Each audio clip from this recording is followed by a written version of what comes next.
susah payah hidup. Setelah itu anak biasa atau jaringan anak seragam yang diajar maka ulanyo tanyo oleh syahada, ulanyo mari tanyo bersatu, tanyo akan lakukan kepecahan daripada dalam tubuh berucik tanyo dalam perjuangan ulanyo, nyo tanyo wujud, tanyo balikan persatuan daripada nyo ulanyo sebagai anak daripada ulun perjuangan, tanyo bertanggung jawab terhadap perjanjian kemuyunan. Maka oleh karenanya ada ulun dan ada ulun daripada ada syahada Bandung. Maka tuan secara pribadi don untuk sama wadah yang tanyo mengikat secara hukum.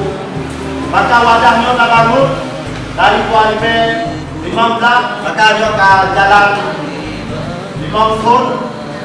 Maka ulunyo kedatangan kamu tuan sebagai pembina dan bersama pengurus jasa pusat dia ingin tanya buntu di dalam Kabupaten Truban tak pinta bebek tak pehancur dami yang kalena kasih perudarahan ia mata